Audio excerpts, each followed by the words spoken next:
to be covered in thousands of dead bacteria in their poop? Didn't think so. Do you want that for your child? Didn't think so. So make sure your child bathes. I'm going to share with you 10 things your child's teacher wants you to know. We're wasting time.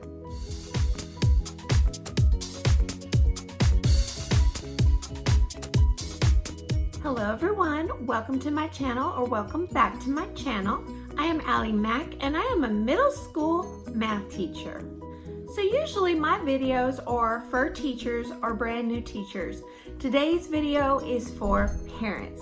And if you are a teacher, watch the video and see if I left anything out. So I have so many things I wish parents knew, but I decided to break it down into 10 things. So let's get into the video. The first thing that I want parents to know is please keep your contact information updated at the school. So if you get a new phone number, if you move, if you get a new email address that you check more often, please update it with the school. There is nothing more frustrating than trying to get a hold of a parent and then you either have a busy signal, this phone number is no longer in service, or whatever. And then I have a hard time getting a hold of you when I need you, okay? I would like to point out that email is the best way for teachers to get a hold of parents. The second thing that teachers want parents to know is please make sure your child attends school. Try to schedule all doctor's appointments and anything like that outside of school hours. The school receives money based on attendance, and if your child is frequently absent, you could be costing your child's school money. And that goes into hiring new teachers so class sizes are smaller. That goes into getting technology for your school. So just be mindful of that. And I mean, it's understandable if you have legitimate absences, but if your child wakes up and says, I don't feel like going today, Tough crap, go to school. Now, if your child really does have to miss, check out your school's attendance policy. A lot of schools allows you to have so many parent-written notes to count as an excuse, and most schools allow unlimited amount of doctor's notes. So check with your child's attendance policy and what they allow for excused absences. And most importantly, if your child misses a lot, they are getting behind in school. So if your child misses and you know that they have illnesses or things that they cannot attend school, please call the school and get your child's makeup work. And whenever your kid doesn't feel really bad or whatever, help them with it or have them do it, because they will be so behind when they get to school. The more behind you get, the more you will hate school. So please, pretty please, don't let your kid miss unless they have a legitimate reason to be out. And if they have a legitimate reason to be out, please keep them up to date with getting that makeup work and helping them with it, so therefore when they get to school, they are returning whole, so to speak, because all the work that they have done will be up to date when they return. The third thing that teachers want parents to know is when we call you, we are reaching out for help. Okay, so who knows their child better than you, the parent? So please don't try to avoid us. We just want help. We want help because a lot of times we have systems in place at our school where we have to call the parent X amount of times before we can move on with further consequences. So if we cannot get a hold of you or you don't want to talk to us, then we're kind of sitting here like we have to move on to the next step, which is like a referral or recommending to the TST committee. And just a side note, the TST committee is Teacher Support Team. Basically, this is where the counselors, teachers, principals, and administrators, same thing, get together and we come up with a plan to help your child be more successful. Had we been able to talk to you about it, then you might have given us a tip, or you could have put some things in place at home so not everybody is in your child's business or your business, okay? So please just talk to us. We don't bite, at least not very hard. And remember, parents, your support is your child's ticket to success. If we have your support and your child knows we are working together, they can't fail. They just can't. You are the key, parents. You are, not me, you. Let me tell you something, real quick story of things that I have seen when a parent does not care or doesn't seem to care and is not involved in their child with school. Many times the parent will lose control of their kid. Their kid's behavior will escalate and get worse and worse, and then the parent gets to where they can't do anything with their child at home either. So be proactive and step in now before it's too late and your child gets too old for you to control or to have an influence on, at least. The fourth thing that teachers want parents to know is if your child complains on a teacher, please listen to both sides of the story. Because I have noticed with children, you might say something to them and they pick out the words, like they only pick out a few words, and it turns the context of what the teacher says into something completely different. It is almost like the child hears what they want to hear and not what the teacher is saying. And as a teacher, there is nothing more frustrating to me when a parent thinks that I am telling a story or lying about that child's behavior. I don't do that. Why would I do that? I have 130 children. I don't have time to do that. I don't want to pick on your kid. I just want to make them better. So the methods or techniques I use to encourage them or motivate them might be misunderstood if the child does not see it that way. Because some kids just think that the teacher's out there to harm them or just picking on them, when in fact we see something in that child and we just want them to be better, so we're pushing them to be better. And a lot of times this can get misinterpreted as we're picking on that child, which is not the case, at least not for me. And I have not seen any of my coworkers seek out to pick on a child. I just haven't seen it. Now, that doesn't mean it doesn't happen, because teachers are human too, and there are some teachers that are not nice people. Just please listen to both sides of the story, and you're intelligent. You then can determine which is more believable or which has the evidence to back up what they are saying. And if a child calls you and tells you that your child is not behaving appropriately and you're thinking, oh my gosh, they are so well behaved at home, this teacher is a liar, something is wrong with this teacher, it's the teacher, it's the teacher, it's the teacher, my kid does not behave that way. Well, here is some food for thought. You do not see your child in a classroom scenario. More than likely, you do not get to see your child with the variety of kids that come from different backgrounds and have different personalities. So you might just see them in the comfort of your home or with family, but you don't get to see them in a classroom scenario, so you might not know how they would behave in that situation. And some different stimulations could cause them to act different. So just be mindful of that. They might be wonderful at home, but when they're put in that different situation, you don't really know how they're going to act unless you've seen it for yourself. If you are a parent and you refuse to listen to your child's teacher's side of the story, you might be in for a very rude awakening. And I don't mean any offense to this, but I've seen it a million times. You tell the teacher, I'm going to believe my child over you. Then your child realizes that that teacher has no power over them and they can do whatever they want because that parent, you, are going to believe that. Then the child starts acting up more than just in that class. Real quick story. I had a child that's parent told me the same thing. I'm going to believe my child over you. And at our school, we have to walk on the blue side, the right side of the hallway. And every time that child would see me after that phone call, he or she would purposely get in the middle of the hallway and give me a nasty look like, ha, my mom doesn't believe you and I can do whatever I want. Not only had this child's parent come up and yelled at me and wouldn't let me talk and cut me off, but now the child knows that he or she did not have to listen to me and he or she was openly defiant. Now, parents, just keep in mind, if you don't want your child to behave that way, just listen to both sides of the story and don't assume the teacher's out there picking on your baby, okay? Please, because it'll make your child worse, and then it'll get to a point where you cannot control your kid anymore.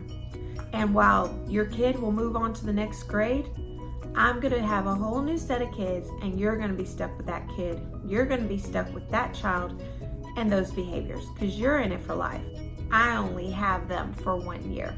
So this is going to be your problem, not mine. Now, on the other hand, the fifth thing that teachers want parents to know is we do not want other teachers harming your child. So if you really have concerns and you your child's teacher you feel like is really being inappropriate and really has it out for your kid, you need to set up a conference with that teacher and the administrator. You need to express your concerns and hear both sides of the story. You are an intelligent adult. You will be able to tell if the teacher is lying. And if you're not, just pay attention to subtle cues, take notes during the meeting, and make sure you ask the right questions. Come with notes to talk about. Most of us teachers are here for your child, and we want your child to be better than us. And remember, if you feel like your child is being picked on by a teacher, you are an advocate for your child. You are your child's voice. I tell students all the time, if you do not like my consequence, you do not get to talk back to me. But if you feel like I'm treating you unfairly, go home, tell your parent, and then they can come up and talk to me the way you are not allowed to. So remember, parents, you are your child's voice. You are an advocate for your child. So don't be afraid to come up to the school if you have legitimate concerns. My number 6 on my list of things that teachers want parents to know. Do not be that parent that tells the teacher, I deal with the kid at home, you deal with the kid at school. Very first time I called a parent and I told them how their child was behaving, and they told me, do what you do at school. I don't want to hear about what they do at school. I only want to deal with them at home. I was shocked, like mind blown. It was like, really? What? And the second time it happened, I wasn't as surprised, but just know it's only happened twice in my career. So I'm talking to a very small population of parents right now. But please don't be that parent. Just don't do it. No offense, you make yourself look like actually, I can't say that word, but you make yourself look like a donkey's butt, okay? You make yourself look like that. You make yourself look like you're uninvolved and you don't care, and you're putting the parenting off on the teachers. And we are not your child's parent. We are your child's teacher. We're there to teach, not to babysit. You are your child's biggest influence. Your child spends maybe 7 hours at school, and a lot of times they don't spend the entire 7 hours with the one teacher. You spend the rest of the time with your kid, and you need to make sure that their behavior is appropriate, because not only are we teaching them to act right in school, we are training them to be adults. So what's going to happen if they go to a job and they're disrespectful to their boss? They're going to be fired, and guess what? If they can't hold a job, they're going to be living with you the rest of their life. Do you really want that? I didn't think so. So please, step it up. Step it up, please. Man up, woman up, whatever you are, step it up. And don't put all that on the teacher. It is your responsibility to make sure your child isn't disrespectful. It is your job. Yours. Your job. Okay. No offense. As teachers, we do train them to be adults, and we do train them to follow rules. But if they just refuse or are defiant, then we need your help. We need your help. Take that phone away. Don't let them watch TV. Don't let them hang out with their friends. Do something find something that your kid loves and take it away from them until they start acting right. This will train them to be a better adult, okay? It's your job. Like I said earlier, yours. And if you do not know what to do to discipline your child, ask us. We will help you. But if you don't know what to do, ask a teacher, do you have any suggestions of what I can do at home to help my child be more successful here, at home, and at school? We won't bite, I promise you. We want to help you because, we love your kid. When we take your kid on, we love them. We care for them. All right? Just keep that in mind. The 7th thing that teachers want parents to know is your child is going to go to school with knuckleheads. But not every bad isolated encounter is bullying. Bullying is when a person targets someone that they think is weaker than them, and they repeatedly come after that person over and over again, and it is one-sided. So, for example, if your kid and another kid go back and forth, they give it back and forth to each other, that's not bullying. That goes back and forth. Bullying is usually one-sided. So just be mindful that not every negative interaction with another child is bullying. All right? It's not. Schools take bullying very seriously, so it's like using the word rape. Just don't say it unless it's really happening, okay? Because then it desensitizes the word, and then people don't take bullying, or when people say bullying, as seriously as they should. Now, also, if your child is being bullied and your school does not seem to take it seriously, first things first, you need to set up a meeting with the counselor, a teacher, or the administrator, preferably the administrator if your child is being bullied. If nothing gets done, then you need to go to the superintendent of the district. If nothing still gets done, you need to attend a school board meeting. If nothing still gets done, then you need to go to the news, because bullying, it should not be acceptable. And if your school does not have policies in place to prevent bullying, you need to follow the ladder: principal, superintendent, school board, then the news. Okay? Give the school an opportunity to handle it. And if they don't handle it, do what you need to do, because your child is the most important thing, or should be the most important thing to you. I know my children are. Number 8 on this list of things that teachers want parents to know. Kids get picked on for a variety of things. Kids can find things to pick on kids about for like anything.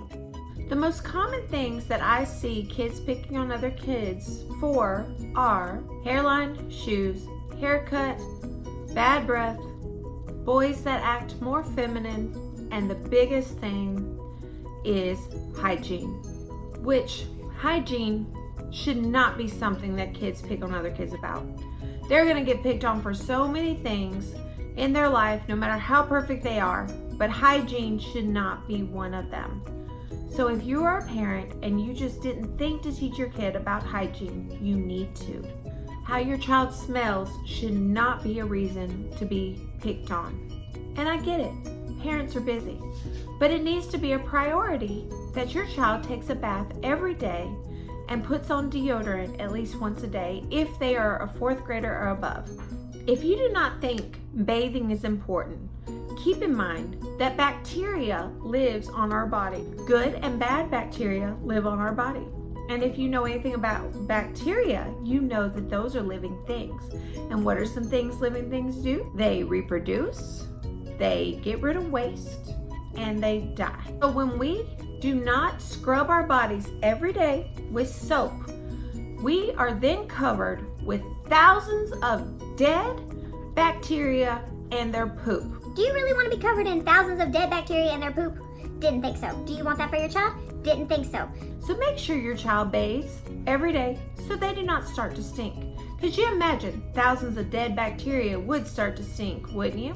And that's on top of the new bacteria that joins the party. Not to mention, I did some research, and people that don't bathe regularly tend to get sick more easily than people that do, because a lot of times that bad bacteria will be on your face and will get in your mouth and your nose, and then you'll get sick more easily. So if you don't care about smelling good, at least care about your health and not getting sick.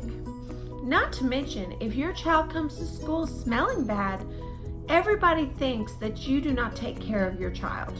And in fact, we had one child that DHS was called because when a kid smells bad and their clothes are all covered in things and they look unkept, this is a sign of neglect. And if your child smells like this and has dirty clothes and doesn't bathe every day, or at least every other day, you could get in trouble for neglecting your child. So make sure they bathe, okay? It is such an easy fix. Now, some people have said, well, maybe they don't have running water at their house. Well, let me tell you what I would do.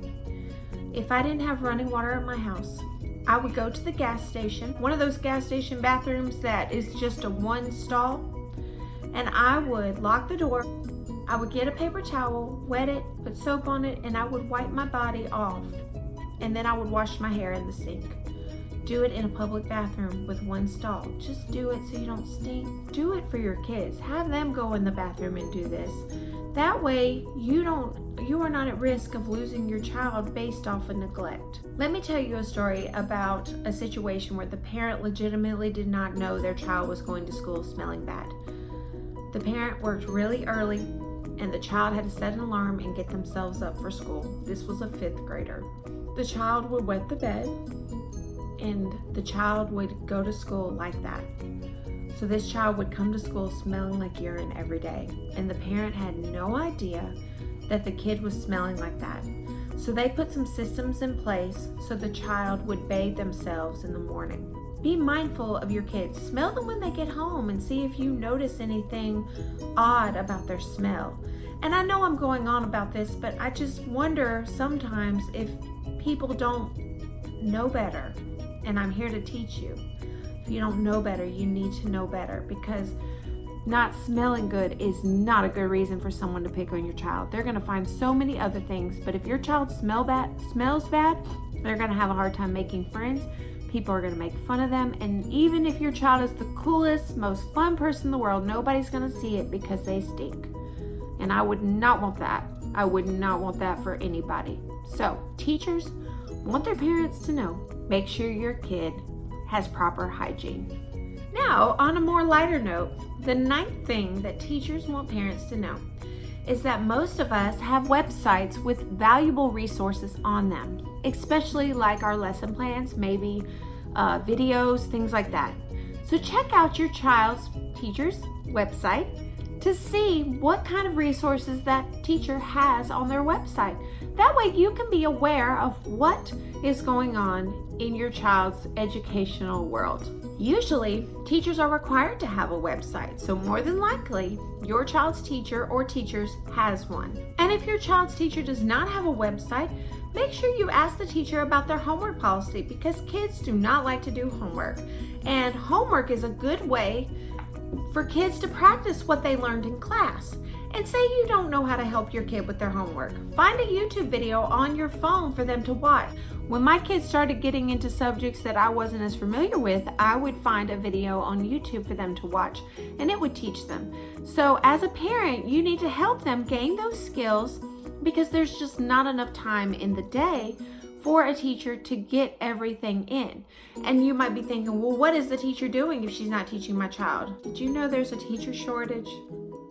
Some teachers have class sizes of 33 kids. Now you tell me how you could stop and intervene with 33 children in a 50-minute or an hour class period. It's almost impossible. And help the teacher out. You know, if just 5 extra parents help their kids out on homework, that would really make the difference for the kids and that teacher. And the very last thing that teachers want parents to know is we want you involved. We want you in our lives. We want you to support us so we can put things in place to help your kid be successful. We want your help. Not a helicopter parent, you know, the one that's always hovering and telling us how to do our job. No. We don't want that. We want you there to help us. We want to be teammates with you. We want to work in this together. We want a partnership with you. So please, if your child doesn't do well on a test, maybe call and see if your teacher can give them extra work. Maybe they have after-school tutoring they can attend. But we want you in our lives. We want support, and we want to help support you as well. We want you involved. That is the last of the 10 things teachers want parents to know. Now keep in mind, there are so many more things that I would like parents to know. But in order for this video not to be terribly long, I decided to cut it down to 10. So if you are a teacher and I left anything out, please tell me in the comments below what you would like your students' parents to know. If you are a teacher and you felt like the 10 things on this list pretty much summed up what you want your students' parents to know, please comment the one that you found the most helpful. And if you are a parent, please tell me something you wish your child's teacher should know. What do you want your child's teacher to know about you? Because I really want to know these things, because it goes both ways. If you found this video helpful, please like, share, and subscribe. And parents, don't be afraid to share this video with other parents. Please subscribe. Go ahead, I'll wait. Push the button. I'm here all day. Okay, I'll leave you alone now. But I upload on Sundays at 7 a.m. Thank you all so much for watching, and I will see you in my next video. Goodbye!